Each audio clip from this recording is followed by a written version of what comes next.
Assalamualaikum. Selamat datang di channel Cerita Novika 2. Semoga hari ini teman-teman dalam keadaan sehat walafiat dan senantiasa diberikan kebahagiaan sepanjang hari. Kejadian ini terjadi sekitar tahun 2013. Mbak Rani menceritakan sebuah pengalaman yang ia alami bersama sepupunya, Mbak Ningsih. Sepupunya itu seorang janda yang harus menjalani hidup sendiri setelah suaminya meninggal dunia. Beban hidup terasa begitu berat baginya, terutama karena ia juga memiliki seorang anak perempuan bernama Rita yang sudah cukup besar. Sejak kepergian suaminya, Mbak Ningsih sering merasa kebingungan tentang bagaimana ia harus melanjutkan hidup. Untuk sementara, ia masih memiliki tabungan yang dikumpulkan bersama almarhum suaminya, tetapi ia sadar bahwa tabungan itu tidak akan bertahan selamanya. Ia pun mulai berpikir tentang masa depannya, mempertimbangkan langkah apa yang harus diambil untuk bisa mandiri secara finansial. Di tengah kebimbangannya, Mbak Ningsih sering berdiskusi dengan Mbak Rani yang saat itu tinggal di Salatiga. Dalam salah satu percakapan mereka, Mbak Rani menyarankan agar Mbak Ningsih datang ke Salatiga. Ia mengingatkan bahwa Mbak Ningsih memiliki keahlian memasak yang bisa dimanfaatkan untuk membuka usaha. Saat itu kebetulan ada sebuah warung yang baru saja ditinggalkan pemilik sebelumnya, karena masa kontraknya telah habis. Menurut Mbak Rani, warung itu bisa menjadi peluang bagus bagi Mbak Ningsih untuk memulai usaha baru dan mencoba peruntungan di bidang kuliner. Mendengar saran tersebut, Mbak Ningsih tidak langsung mengambil keputusan. Ia merasa perlu mempertimbangkan banyak hal, terutama karena ia tidak ingin mengambil langkah gegabah. Setelah berdiskusi dengan keluarganya yang berada di Pemalang, ia mulai merasa bahwa tawaran itu memang merupakan kesempatan yang baik. Ia menyadari bahwa meskipun kemampuannya dalam memasak masih sebatas makanan sederhana ala warung, tetapi setidaknya itu adalah keterampilan yang bisa ia andalkan untuk mencari nafkah. Setelah berpikir matang-matang, akhirnya ia memutuskan untuk menerima tawaran tersebut. Setelah keputusannya bulat, Mbak Ningsih pun segera menghubungi Mbak Rani untuk mengabarkan bahwa ia bersedia datang ke Salatiga dan melihat warung yang dimaksud. Sesampainya di sana, ia langsung menemui pemilik warung dan membicarakan segala persyaratan yang diperlukan untuk mengambil alih tempat itu.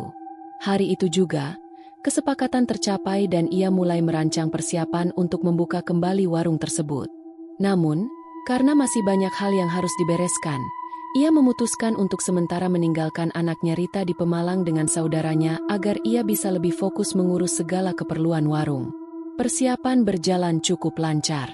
Dengan modal yang masih ia miliki, ia membeli berbagai perlengkapan yang diperlukan untuk operasional warung.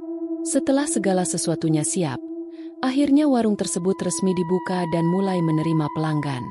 Namun, masalah lain muncul. Awalnya, Mbak Ningsih berharap bahwa Mbak Rani bisa membantunya dalam menjalankan warung setidaknya untuk menemani dan mengurangi beban pekerjaan. Namun, karena anak Mbak Rani masih kecil dan tidak bisa ditinggal terlalu lama, ia tidak bisa membantu sebagaimana yang diharapkan. Alhasil, Mbak Ningsih harus mengurus semuanya sendirian dari memasak hingga melayani pelanggan. Menyadari bahwa bekerja sendiri dalam mengelola warung akan terlalu melelahkan, Mbak Ningsih akhirnya mencari bantuan. Ia pun menemukan seseorang yang juga pandai memasak, seorang perempuan bernama Mbak Widi. Dengan adanya Mbak Widi, beban kerja Mbak Ningsih menjadi lebih ringan dan warung pun mulai berjalan dengan lebih stabil. Setelah semuanya terasa lebih tertata, ia akhirnya membawa Rita ke Salatiga agar anaknya bisa tinggal bersamanya. Mereka menetap di bagian belakang warung yang juga difungsikan sebagai tempat tinggal. Warung yang dijalankan Mbak Ningsih itu memiliki tata letak yang sederhana, menyerupai warung kopi pada umumnya. Di bagian depan digunakan sebagai tempat usaha, sementara di belakang terdapat area untuk beristirahat dan 2 kamar yang bisa ditempati. Meskipun sederhana, tempat itu cukup nyaman untuk ditinggali dan bagi Mbak Ningsih yang terpenting adalah ia bisa kembali menjalani hidup dengan lebih mandiri bersama anaknya. Setelah menjalani hari-hari di Salatiga, Mbak Ningsih dan Rita akhirnya benar-benar terbiasa tinggal di warung yang sekaligus menjadi tempat tinggal mereka. Setiap malam, hanya mereka berdua yang ada di sana, mengurus segala keperluan dan menjaga tempat itu hingga larut. Awalnya mungkin terasa sepi dan sedikit menakutkan, tetapi seiring waktu mereka mulai merasa nyaman dengan rutinitas tersebut. Bisnis yang mereka jalankan pun berkembang pesat. Dalam kurun waktu kurang lebih 1 tahun, warung itu menjadi semakin ramai, sesuatu yang tidak pernah dibayangkan oleh Mbak Ningsih sebelumnya. Ia tidak menyangka bahwa warung yang dulunya sempat ditinggalkan karena sepi, kini justru bisa menarik begitu banyak pelanggan. Mbak Widi, yang selama ini bekerja membantunya, juga menyadari perubahan besar itu. Ia pernah berkomentar bahwa warung tersebut sekarang jauh lebih ramai dibandingkan sebelumnya. Mbak Ningsih hanya bisa bersyukur dan menyebut bahwa mungkin ini memang sudah menjadi rezeki mereka terutama untuk anaknya Rita. Ia mengingat cerita dari pemilik sebelumnya yang mengatakan bahwa dulu warung itu sempat mengalami masa sulit hingga akhirnya terpaksa ditutup. Namun entah mengapa ketika ia yang mengelola, keberuntungan seperti berpihak padanya. Ia merasa mungkin tempat ini memang lebih cocok dengannya. Setelah 1 tahun berlalu, kabar baik lainnya datang. Mbak Rani akhirnya bisa bergabung untuk membantu mengelola warung. Selama ini ia sebenarnya ingin turut serta tetapi terhalang karena anaknya yang masih kecil. Namun situasi ekonomi yang semakin mendesaknya membuatnya mengambil keputusan untuk tetap bekerja meskipun harus meninggalkan anaknya untuk sementara waktu. Ia berdiskusi dengan suaminya dan mengatakan bahwa ia ingin membantu Mbak Ningsih di warung, karena memang sedang sangat membutuhkan pemasukan tambahan. Meskipun suaminya sendiri dalam kondisi sulit karena sedang menganggur, ia setuju dengan keputusan tersebut. Ia bahkan menawarkan diri untuk menjaga anak mereka agar Mbak Rani bisa bekerja dengan tenang. Dengan berat hati Mbak Rani menerima keputusan itu dan mulai bekerja di warung Mbak Ningsih. Kehadiran Mbak Rani membawa perubahan yang cukup besar karena jarak antara rumahnya dan warung cukup jauh. Ia akhirnya memutuskan untuk tinggal di tempat tersebut agar tidak kelelahan jika harus pulang pergi setiap hari. Warung yang buka hingga larut malam sekitar pukul 10 membuatnya semakin yakin bahwa lebih baik ia menetap di sana bersama Mbak Ningsih dan Rita. Mereka bertiga kini berbagi tempat tinggal di bagian belakang warung sementara keseharian mereka berjalan seperti biasa. Kehadiran Mbak Rani juga memberikan semangat baru bagi Mbak Ningsih karena kini ia memiliki lebih banyak bantuan dalam mengurus warung.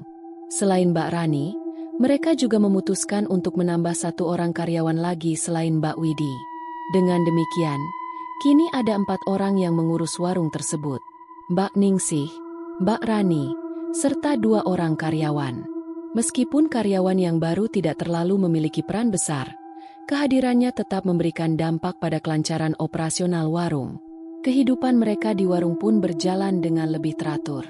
Mbak Widi, yang dikenal memiliki sifat humoris, seringkali membuat suasana menjadi lebih menyenangkan. Sekitar 1 bulan setelah mulai tinggal di warung, Mbak Rani tiba-tiba memutuskan untuk pulang ke rumahnya lebih lama dari biasanya. Biasanya ia memang pulang setiap minggu tetapi hanya untuk 1 hari. Kali ini ia meminta izin untuk pulang selama 2 hari. Mbak Ningsih tidak keberatan dan memahami bahwa sepupunya itu pasti merindukan anaknya. Ia pun membiarkan Mbak Rani pergi dengan tenang dan mengatakan bahwa ia bisa kembali kapan saja setelah urusannya selesai. Ketika akhirnya Mbak Rani kembali, ia datang membawa banyak oleh-oleh dari kampung halamannya. Semua orang di warung mendapatkan bagian, termasuk Rita dan Mbak Widi. Suasana menjadi lebih ceria dengan kehadiran berbagai makanan dan barang dari kampung. Mbak Ningsih merasa senang karena meskipun mereka semua jauh dari rumah masing-masing, setidaknya kebersamaan mereka bisa membuat mereka merasa seperti keluarga. Setelah hari itu, mereka kembali menjalani rutinitas seperti biasa dengan Mbak Rani tetap tinggal di warung dan membantu mengelola usaha tersebut. Malam itu, sesuatu yang aneh mulai terjadi di warung tempat mereka tinggal. Mbak Rani yang saat itu masih berbaring di kamarnya mendengar suara-suara yang mengusik ketenangannya. Area sekitar warung memang cukup sepi dengan lahan kosong yang terbentang di samping kanan dan kiri bangunan. Bahkan hingga ke bagian belakang tidak ada bangunan lain yang berdekatan. Hanya tanah lapang yang dibiarkan begitu saja tanpa penerangan. Jika berjalan lebih jauh, barulah terlihat beberapa hunian lain yang berjarak cukup jauh dari warung tersebut. Pada awalnya, suara yang didengarnya terdengar seperti langkah kaki yang berjalan perlahan di sisi warung tepat di samping kamarnya.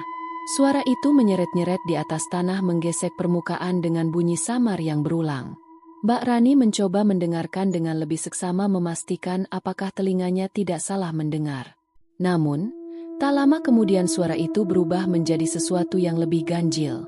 Ia merasakan ada sesuatu yang menyentuh atau bahkan menyandar pada dinding warung. Bunyi kayu yang tertekan terdengar jelas. Seperti ada sesuatu yang berat tiba-tiba bersandar dengan kasar di sana. Kegelisahan mulai merayap di dalam dirinya. Ia bertanya-tanya, siapa yang masih berkeliaran di sekitar warung pada jam segini? Warung mereka memang sudah tutup sejak pukul 10 malam dan sejauh ini tidak ada alasan bagi siapapun untuk berada di area tersebut. Ia masih berusaha mengabaikan perasaan tidak nyaman itu, mencoba meyakinkan dirinya bahwa itu mungkin hanya angin atau suara binatang liar. Namun, tepat saat dirinya mulai merasa mengantuk, suara itu kembali terdengar, semakin dekat semakin jelas. Belum selesai rasa takutnya mereda, tiba-tiba suara lain yang lebih mengejutkan muncul dari arah atas. Sesuatu yang berat jatuh menghantam atap dengan keras, menghasilkan dentuman yang menggema. Atap bangunan itu memang terbuat dari bahan asbes yang ringan, sehingga suara benturan itu terdengar sangat nyaring, seolah ada benda besar yang dilempar dengan kekuatan penuh ke atas sana. Jantung Mbak Rani berdegup begitu kencang. Ia bahkan sempat terdiam, menahan napas, memastikan apa yang sebenarnya baru saja terjadi. Pikiran-pikiran buruk langsung memenuhi kepalanya. Ia bertanya-tanya apakah ada orang di luar sana yang memiliki niat tidak baik. Bisa saja ada seseorang yang sengaja melemparkan sesuatu ke atap warung mereka. Jika memang begitu, apa tujuannya? Apakah ingin merusak bangunan atau hanya sekadar menakut-nakuti? Ia semakin cemas ketika menyadari bahwa jika atap itu sampai pecah atau rusak, maka warung ini akan mengalami masalah besar. Namun yang lebih membuatnya heran adalah suasana di dalam warung yang tetap sunyi. Mbak Rani mengalihkan perhatiannya ke kamar lain. Seharusnya suara keras tadi juga didengar oleh Mbak Ningsih dan Rita, tetapi tidak ada reaksi sama sekali dari mereka. Tidak ada suara langkah, tidak ada suara orang bangun, bahkan sekadar batuk pun tidak terdengar. Rasa khawatirnya semakin bertambah. Ia mencoba memanggil mereka dari dalam kamarnya. Suaranya cukup keras untuk bisa didengar di malam yang sunyi itu. Ia menyebut nama Mbak Ningsih beberapa kali, tetapi tidak ada jawaban. Merasa tidak tenang, ia juga mencoba memanggil Rita berharap setidaknya anak itu merespons. Namun lagi-lagi hanya keheningan yang ia dapatkan. Mbak Rani mulai merasakan sesuatu yang tidak wajar. Ia menajamkan pendengarannya, berusaha mencari tahu apakah suara-suara tadi masih ada di luar sana. Namun alih-alih mendengar langkah kaki atau suara benda jatuh lagi, yang ia dengar justru sesuatu yang jauh lebih menyeramkan. Dari dalam bangunan itu sendiri terdengar suara tangisan yang lirih. Suara itu begitu samar, seolah berasal dari sudut ruangan yang gelap. Tangisan itu semakin lama semakin jelas, terdengar begitu menyayat hati. Namun hanya dalam hitungan detik suara itu berubah menjadi tawa. Bukan tawa biasa, tetapi tawa yang terdengar janggal, tertahan, serak, dan terdengar seperti berasal dari seseorang yang tidak seharusnya ada di sana. Tangisan itu kembali terdengar lalu tawa lagi. Polanya terus berulang membuat suasana semakin mencekam. Ketakutan mulai mencengkeram dirinya. Ia bertanya-tanya siapa yang bisa menangis dan tertawa secara bersamaan di tengah malam seperti ini. Rasanya tidak mungkin itu berasal dari Mbak Ningsih atau Rita. Bahkan jika mereka mengalami sesuatu dalam tidur mereka, suara seperti ini terlalu aneh untuk datang dari manusia. Kemungkinan bahwa ia sedang berhadapan dengan sesuatu yang tak kasat mata mulai memenuhi pikirannya. Ketika perasaan takutnya semakin menjadi-jadi, ia mulai berpikir untuk meninggalkan kamarnya dan mendekati Mbak Ningsih. Ia merasa lebih baik berada di kamar sepupunya daripada harus sendirian menghadapi situasi ini. Dengan penuh keraguan, tetapi juga tidak ingin tetap berada di tempatnya lebih lama, ia memutuskan untuk keluar dari kamar. Ia tidak peduli lagi dengan suara aneh itu. Yang penting, ia tidak ingin sendirian. Namun, ada satu hal yang membuatnya semakin ngeri. Kamarnya tidak memiliki pintu yang solid. Yang ada hanyalah sehelai gorden tipis yang tergantung sebagai pembatas. Saat ia mengintip keluar, suara tangisan dan tawa itu semakin menguat. Dan di koridor yang menghubungkan kamarnya dengan kamar Mbak Ningsih, terdapat sebuah meja rias kecil dengan cermin yang biasa mereka gunakan untuk merapikan diri sebelum bekerja di pagi hari. Di cermin itulah ia melihat sesuatu yang membuatnya benar-benar membeku di tempat. Di depan cermin, Rita duduk dengan posisi tubuh yang aneh. Gadis kecil itu tampak sedang menatap bayangannya sendiri. Tangannya perlahan mengusap rambutnya yang tergerai. Gerakannya begitu lambat dan berulang. Dan yang membuat pemandangan itu semakin menyeramkan adalah bagaimana ia secara tiba-tiba tertawa kecil. Lalu beberapa detik kemudian menangis. Tangisannya terdengar lirih. Lalu berubah menjadi cekikikan yang membuat bulu kuduk berdiri. Mbak Rani, yang tidak bisa menyembunyikan keterkejutannya, mencoba berbicara kepada Rita. Ia bertanya apa yang sedang dilakukan gadis itu di depan cermin tengah malam seperti ini. Namun, ketika ia melangkah mendekat, sesuatu yang lebih menakutkan terjadi. Rita perlahan menoleh. Wajahnya tampak lebih pucat dari biasanya, dan sorot matanya kosong. Tiba-tiba, tanpa peringatan, Rita meraih daster Mbak Rani dan mencengkeramnya erat. Dengan suara yang tidak seperti suara anak-anak pada umumnya, ia mengatakan sesuatu yang membuat dada Mbak Rani terasa sesak oleh ketakutan. Gadis itu berkata bahwa semua orang harus segera pergi dari tempat ini, atau jika tidak, mereka semua akan mati.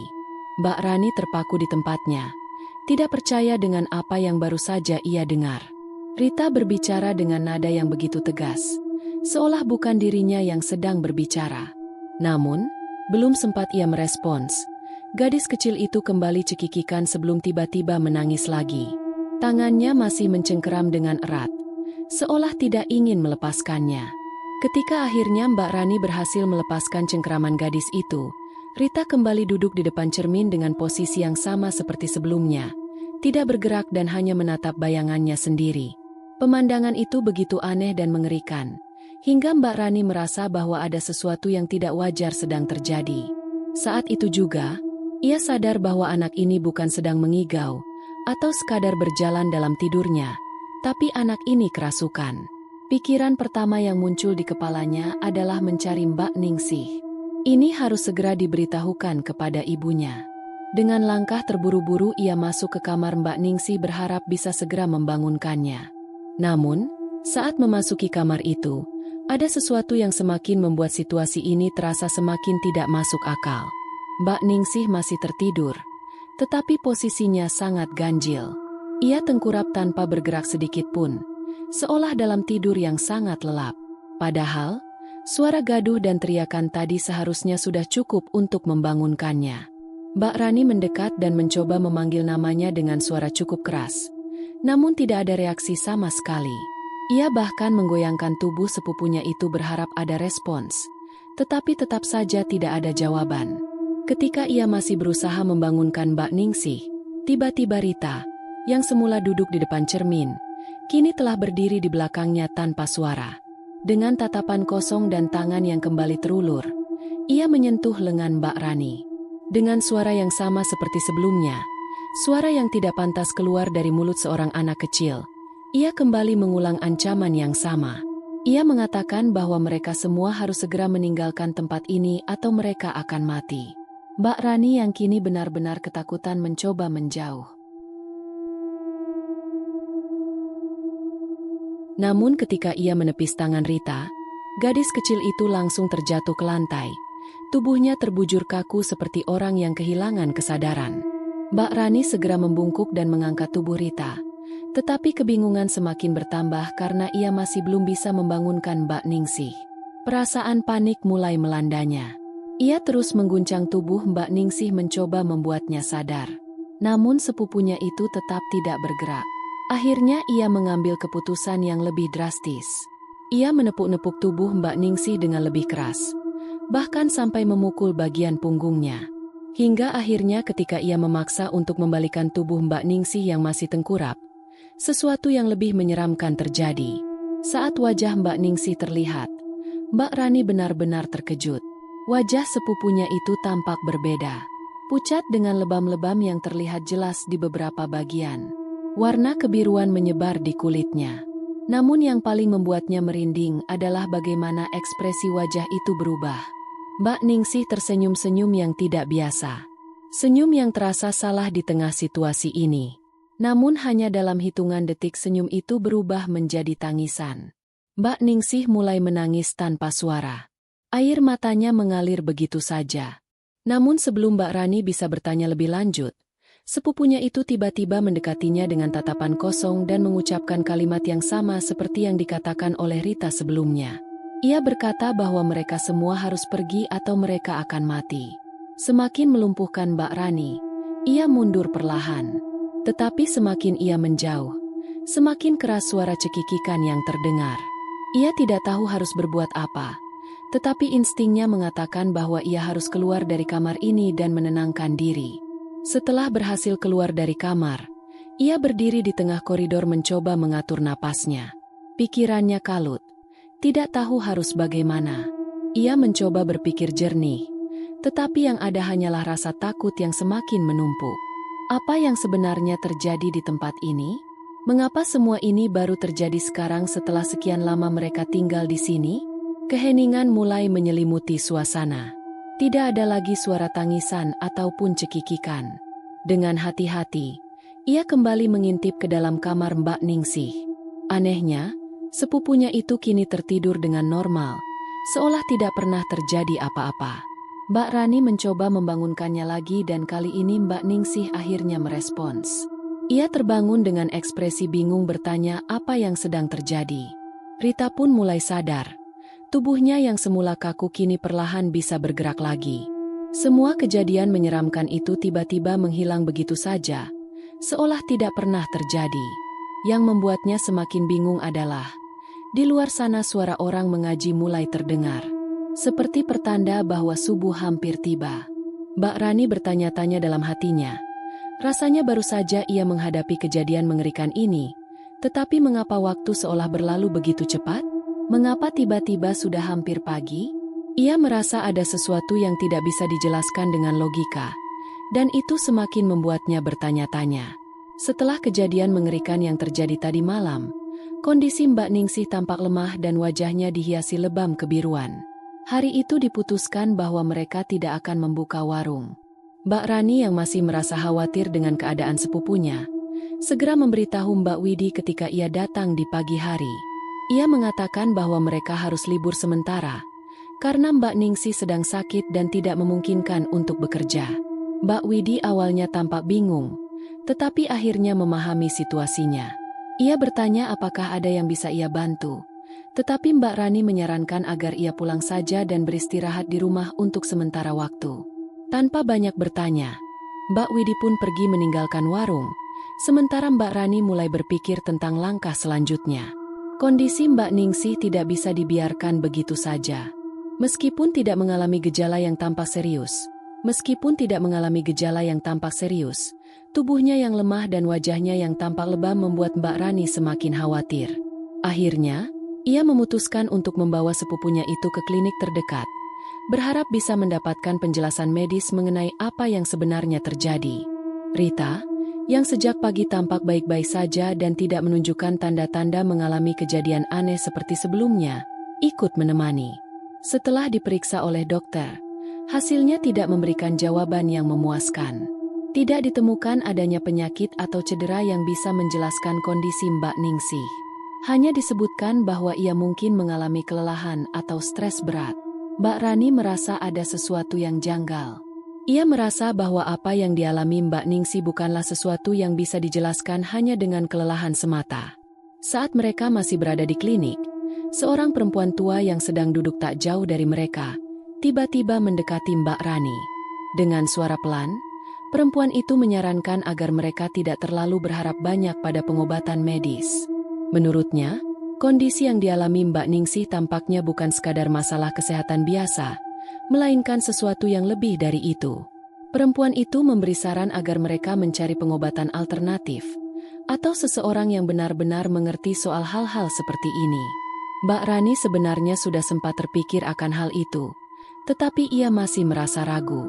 Namun, setelah mendengar saran dari perempuan tersebut, pikirannya semakin terbuka. Ia pun berdiskusi dengan Mbak Ningsih mengenai langkah selanjutnya. Mbak Ningsih, yang masih merasa sangat lemah, hanya bisa menyerahkan keputusan kepada sepupunya. Ia mengatakan bahwa ia akan mengikuti apapun yang diputuskan Mbak Rani. Selama itu bisa membuatnya merasa lebih baik. Akhirnya, mereka memutuskan untuk pulang dan tidak melanjutkan pemeriksaan di klinik. Meskipun kondisi Mbak Ningsih masih lemah, setidaknya ia mulai menunjukkan sedikit tenaga, meskipun masih jauh dari normal. Setelah berpikir cukup lama, Mbak Rani menyadari bahwa mereka tidak mengenal siapapun di Salatiga yang bisa membantu menangani hal seperti ini. Maka, satu-satunya pilihan yang masuk akal adalah membawa Mbak Ningsih kembali ke Pemalang, tempat keluarga mereka berada. Setelah berbicara dengan keluarga di Pemalang, mereka pun sepakat untuk membawa Mbak Ningsih pulang agar bisa mendapatkan bantuan yang lebih tepat. Dengan perjalanan yang tidak mudah, akhirnya mereka kembali ke kampung halaman bersama Rita. Sepanjang perjalanan, Mbak Ningsih tetap dalam kondisi yang lemah, meskipun sudah bisa berjalan dengan susah payah. Wajahnya yang masih dihiasi lebam-lebam membuat siapapun yang melihatnya merasa khawatir, tetapi setidaknya ia bisa bertahan sampai mereka tiba di rumah keluarga. Tidak lama setelah tiba di Pemalang, keluarga Mbak Ningsih langsung mengambil tindakan. Mereka menghubungi seseorang yang dikenal sebagai orang pintar, seseorang yang diyakini bisa membantu menyelesaikan masalah seperti ini. Seseorang yang direkomendasikan oleh keluarga akhirnya bersedia menerima mereka. Tanpa menunda waktu, mereka segera pergi ke tempat orang tersebut. Begitu tiba di rumah orang pintar itu, suasana langsung terasa berbeda. Perempuan tua yang mereka temui di sana menyambut mereka dengan penuh ketenangan. Ia memandang Mbak Ningsih dengan sorot mata yang dalam seolah mampu melihat sesuatu yang tidak bisa dilihat oleh orang lain. Dengan suara lembut namun penuh keyakinan, perempuan itu meminta izin untuk berbicara lebih dulu sebelum memulai pengobatan. Perempuan itu mengungkapkan sesuatu yang membuat suasana menjadi lebih tegang. Ia berkata bahwa sebelumnya ia ingin meminta maaf karena apa yang akan ia katakan mungkin akan menyentuh bagian yang paling pahit dalam hidup Mbak Ningsih. Perkataannya itu membuat Mbak Ningsih langsung terdiam. Seolah memahami kemana arah pembicaraan ini akan menuju, wajahnya tampak berubah. Ada rasa enggan yang muncul di wajahnya seolah ia tidak ingin membuka kembali masa lalunya. Mbak Rani yang juga berada di sana mulai memahami bahwa yang dibicarakan ini bukanlah sesuatu yang ringan. Ia sudah mengetahui sedikit tentang kehidupan masa lalu Mbak Ningsih tetapi tidak pernah membahasnya secara mendalam. Kini semua itu seolah kembali mengemuka. Mbak Ningsih akhirnya mengangguk pelan dan mengatakan bahwa ia memang memiliki kehidupan yang tidak mudah. Ia mengaku bahwa dirinya adalah seorang ibu tunggal yang harus berjuang sendiri sejak kepergian suaminya. Namun perempuan tua itu hanya tersenyum tipis dan berkata bahwa bukan itu yang dimaksudnya. Dengan suara yang semakin pelan namun terdengar begitu tajam, perempuan itu berkata bahwa apa yang terjadi pada Mbak Ningsih saat ini bukanlah sesuatu yang muncul begitu saja. Ia mengatakan bahwa semua ini berkaitan dengan masa lalu, dengan sesuatu yang pernah dilakukan Mbak Ningsih bertahun-tahun yang lalu. Mendengar hal itu Mbak Ningsih tampak semakin gelisah. Ia sudah bisa menebak apa yang sedang dibicarakan. Dengan suara hampir berbisik perempuan tua itu berkata bahwa ia bisa merasakan sesuatu yang tertanam di dalam tubuh Mbak Ningsih, sesuatu yang tidak kasat mata tetapi masih ada di sana. Mbak Ningsih tidak bisa mengelak lagi. Ia akhirnya mengakui bahwa di masa lalu, ketika kehidupannya masih penuh dengan kesulitan, ia pernah terjerumus ke dalam dunia yang tidak seharusnya. Ia mengakui bahwa saat itu ia pernah bekerja di dunia malam, sebuah kehidupan yang penuh dengan persaingan dan tantangan berat. Demi bertahan di lingkungan yang keras itu, ia pun mengambil langkah yang tidak seharusnya. Ia menggunakan susuk. Mbak Rani terdiam mendengar pengakuan itu, meskipun jauh di dalam hatinya ia sudah menduga hal tersebut. Mbak Ningsih sendiri tampak semakin sulit berbicara. Ia mengatakan bahwa saat itu ia merasa tidak memiliki pilihan lain. Dunia tempat ia berada saat itu begitu keras dan ia harus melakukan segala cara untuk bisa bertahan. Ia mengakui bahwa ia pernah menanam banyak susuk terutama di wajahnya agar bisa mendapatkan keberuntungan dalam pekerjaannya. Perempuan tua itu mengangguk pelan seolah tidak terkejut dengan pengakuan tersebut. Dengan nada yang tetap lembut ia menjelaskan bahwa sesuatu yang ditanam bertahun-tahun yang lalu tidak akan pernah benar-benar hilang, apalagi jika tidak dilepaskan dengan cara yang benar. Setelah mendengar penjelasan dari perempuan tua itu, Mbak Rani masih menyimpan banyak pertanyaan. Ada sesuatu yang belum sepenuhnya ia pahami, sesuatu yang membuat pikirannya terus berputar tanpa jawaban yang pasti. Dengan hati-hati ia akhirnya bertanya, ingin mengetahui siapa yang sebenarnya bertanggung jawab atas semua kejadian aneh yang menimpa mereka di warung. Perempuan tua itu tidak langsung memberikan jawaban yang tegas. Ia hanya Mengatakan bahwa ia sendiri tidak bisa memastikan dengan pasti siapa yang telah melakukan hal itu, ia menegaskan bahwa apa yang ia rasakan hanyalah sebatas firasat dan ia tidak ingin mereka langsung mengambil kesimpulan atau menuduh seseorang tanpa bukti yang jelas, namun ia meminta mereka untuk mengamati keadaan di sana dengan lebih cermat, karena pada akhirnya kebenaran akan terungkap dengan sendirinya. Mbak Rani semakin penasaran dan bertanya lagi siapa kira-kira orang yang memiliki niat buruk terhadap mereka. Dengan suara yang sedikit lebih pelan, perempuan tua itu akhirnya menyebut bahwa orang yang melakukan ini bukanlah orang asing melainkan seseorang yang berada dekat dengan mereka. Ketika ditanya lebih lanjut, ia mengungkapkan bahwa orang tersebut adalah salah satu karyawan mereka sendiri. Mendengar hal itu, Mbak Rani merasa semakin gelisah.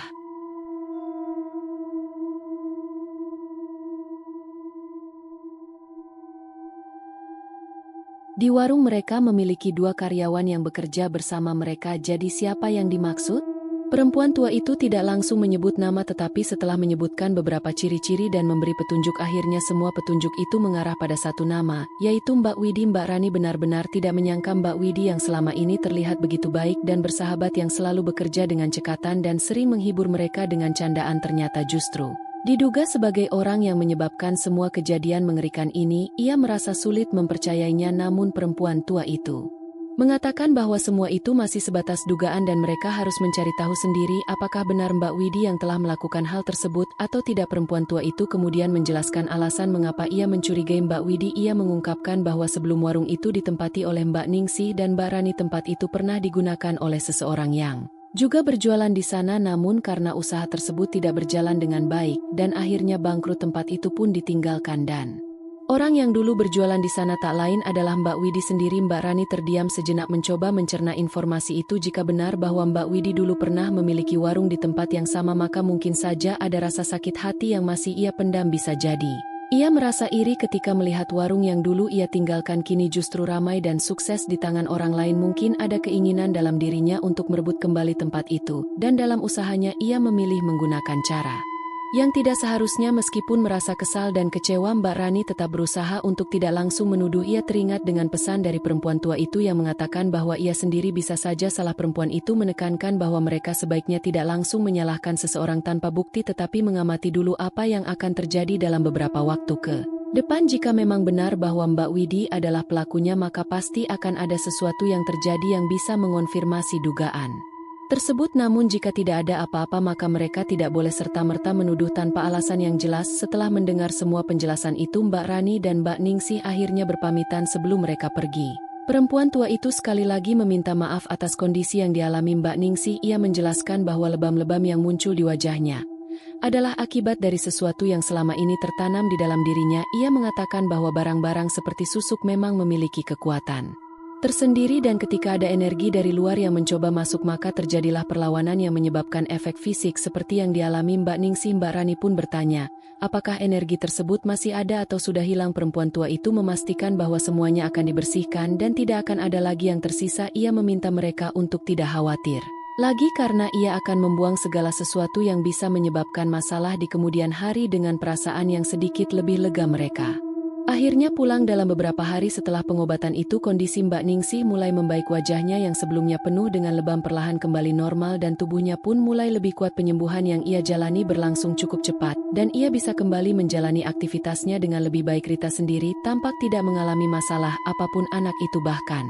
tidak menyadari bahwa sesuatu yang mengerikan pernah terjadi kepadanya. Ia tetap ceria seperti biasa seolah tidak pernah mengalami kejadian aneh beberapa malam yang lalu, dan hal ini membuat Mbak Rani merasa sedikit lebih tenang. Setelah beberapa hari menjalani masa pemulihan di Pemalang, akhirnya Mbak Ningsih dan Mbak Rani memutuskan untuk kembali ke Salatiga. Warung yang mereka tinggalkan sementara waktu harus segera dibuka kembali dan mereka harus memastikan bahwa segalanya berjalan seperti biasa. Meskipun hati Mbak Rani masih menyimpan rasa kecewa terhadap Mbak Widi, ia tetap merasa bahwa ada sesuatu yang belum sepenuhnya selesai. Maka sebelum kembali membuka warung, ia memutuskan untuk terlebih dahulu mendatangi rumah Mbak Widi. Ketika tiba di rumahnya, mereka menemukan bahwa Mbak Widi sedang dalam kondisi yang tidak baik. Tubuhnya tampak lemah, wajahnya pucat, dan keluarganya pun menyambut mereka dengan ekspresi penuh keprihatinan. Salah seorang anggota keluarganya bercerita bahwa sejak beberapa hari terakhir Mbak Widi sering mengigau di malam hari. Yang lebih aneh lagi, dalam igauannya ia selalu menyebut Nama Mbak Ningsih berulang kali seolah sedang mencarinya atau ingin mengatakan sesuatu. Mbak Rani terdiam mendengar cerita itu. Seketika ia teringat dengan apa yang dikatakan oleh perempuan tua di Pemalang, jika seseorang yang mereka curigai tiba-tiba mengalami sesuatu yang aneh setelah kejadian itu, maka kemungkinan besar orang itulah yang memang bertanggung jawab atas segala hal yang telah terjadi di warung. Kini segala sesuatu mulai terasa masuk akal baginya dengan perasaan yang semakin kuat bahwa dugaan tersebut benar. Mbak Rani pun bertanya lebih lanjut kepada Mbak Widi. Ia ingin tahu apa alasan dibalik igauan tersebut, dan mengapa ia terus-menerus mencari Mbak Ningsih dalam tidurnya. Dengan suara lemah Mbak Widi akhirnya mengakui bahwa ia ingin meminta maaf kepada Mbak Ningsih. Pengakuan itu semakin memperjelas bahwa selama ini memang ada sesuatu yang disembunyikan oleh perempuan itu, karena Mbak Ningsih masih dalam masa pemulihan dan tidak ingin membuatnya terlalu lelah. Mbak Rani memutuskan untuk kembali ke warung lebih dulu dan memberitahu sepupunya tentang keadaan Mbak Widi. Ia ingin memastikan bahwa Mbak Ningsih dalam kondisi yang benar-benar siap sebelum mereka menghadapi perempuan itu secara langsung. Ketika Mbak Rani menceritakan apa yang ia dengar kepada Mbak Ningsih, sepupunya itu hanya bisa terdiam sejenak seolah mencoba mencerna segala hal yang terjadi. Ia sudah merasa jauh lebih baik meskipun tubuhnya masih sedikit lemah setelah kejadian aneh yang menimpanya. Namun setelah mempertimbangkan semuanya, ia akhirnya setuju untuk menemui Mbak Widi keesokan harinya.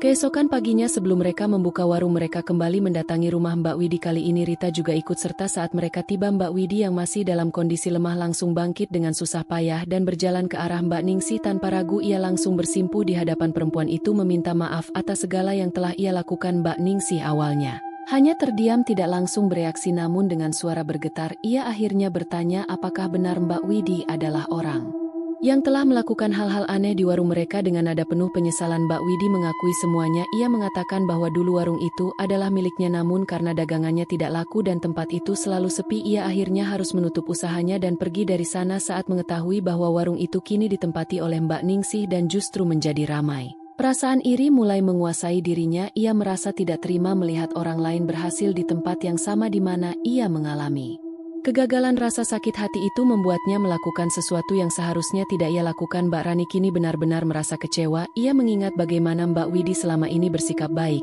dan tampak bersahabat, namun di balik sikapnya yang ramah ternyata ia menyimpan niat buruk yang tidak pernah mereka duga sebelumnya. Meskipun kecewa, Mbak Ningsih memilih untuk tidak menyimpan dendam. Dengan suara yang tenang ia mengatakan bahwa ia sudah memaafkan semua yang telah terjadi, namun ia juga menegaskan bahwa setelah kejadian ini ia tidak bisa lagi menerima Mbak Widi sebagai karyawannya. Kepercayaan yang telah hancur tidak bisa begitu saja dipulihkan. Mbak Widi tampak pasrah dengan keputusan itu. Ia mengatakan bahwa ia tidak keberatan dan sudah bersyukur karena telah dimaafkan. Ia juga mengakui bahwa ia menyesal telah melakukan hal itu dan ia tidak ingin mengulanginya lagi. Setelah pertemuan itu hubungan mereka pun berakhir. Mbak Widi tidak lagi bekerja di warung dan Mbak Rani serta Mbak Ningsih memilih untuk melanjutkan hidup mereka tanpa lagi memiliki keterkaitan dengan perempuan itu. Namun kejadian itu tidak serta-merta berakhir di situ. Sekitar 1 bulan kemudian, ketika keadaan sudah kembali normal, Mbak Widi tiba-tiba datang ke warung mereka. Kali ini ia tidak datang dengan niat buruk. Kali ini ia tidak datang dengan niat buruk, melainkan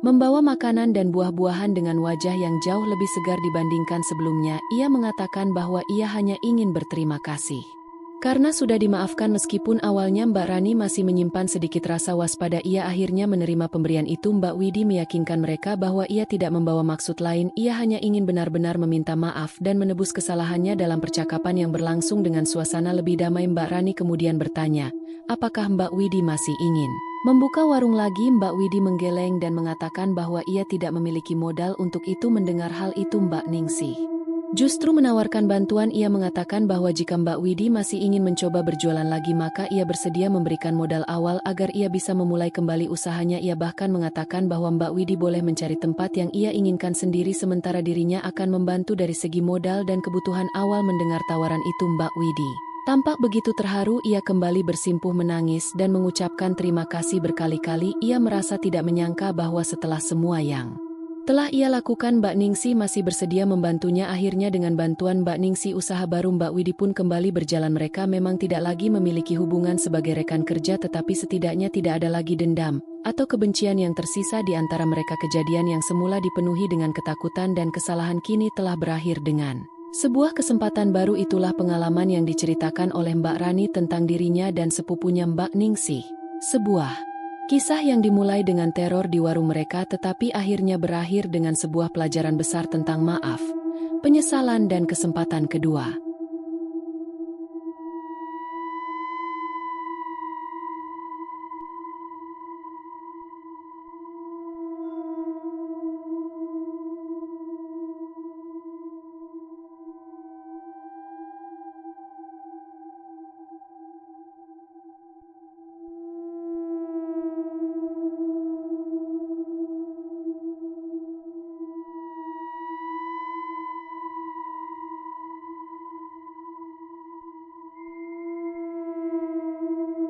Demikian cerita hari ini. Semoga teman-teman dapat terhibur dan dapat mengambil hikmah kebaikan isi di dalamnya. Jangan lupa juga bagikan cerita ini kepada teman-teman yang lain agar mereka juga bisa mendapatkan hiburan yang sama. Mohon maaf apabila ada kesalahan kata dan ucapan kami dalam membacakan cerita ini. Terima kasih dan wassalamualaikum.